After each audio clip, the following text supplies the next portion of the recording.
নমস্কার, আমি তনুশ্রীর রান্নাঘরে আপনাদের সবাইকে স্বাগত। আপনারা কেমন আছেন?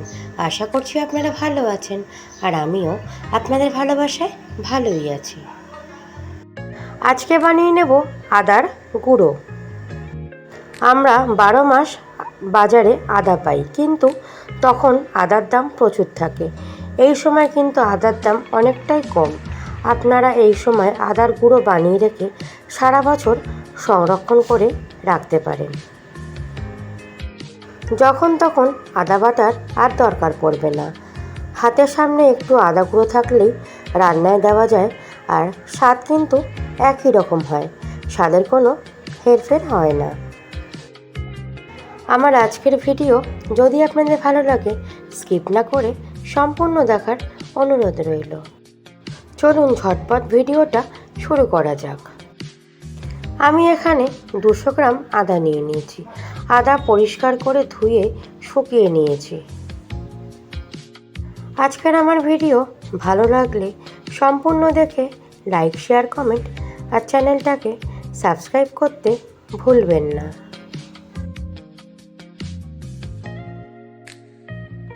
দেখুন, আমি সম্পূর্ণ আদা এরকম পাতলা পাতলা করে কেটে নিয়েছি।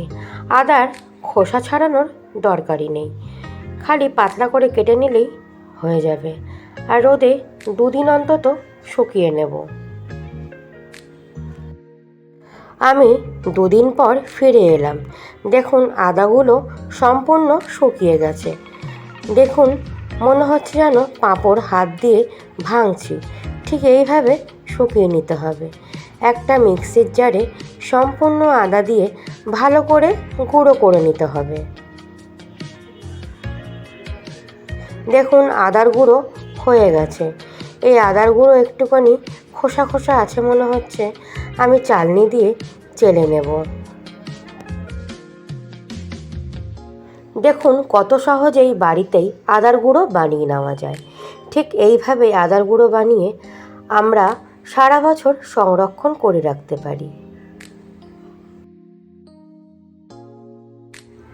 আজকের আমার ভিডিওটা ভালো লাগলে বাড়িতে অবশ্যই একবার বানিয়ে নেবেন, আর বাড়িতে বানালে আমাকে কমেন্ট করে জানাতে ভুলবেন না।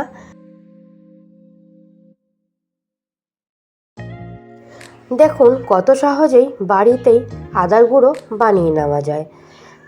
আপনারাও এইভাবে বাড়িতে আদার গুঁড়ো বানিয়ে সারা বছর সংরক্ষণ করতে পারেন। আমি এখানে 200 গ্রাম আদার গুঁড়ো বানিয়েছি। এটা আমার সারা বছর চলবে না, তা হলো বেশ কিছুদিনই চলবে। এরকম একটা কাচের বয়ামে ভরে মুখটা বেশ ভালো করে টাইট করে আটকে রাখতে হবে।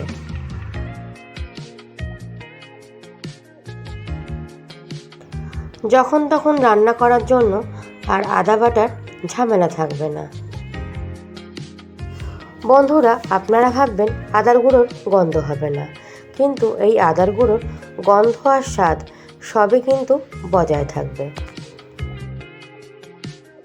আপনারা সুস্থ থাকবেন আর ভালো থাকবেন। অন্য কোনো ভিডিও নিয়ে আপনাদের সঙ্গে আবার দেখা হবে।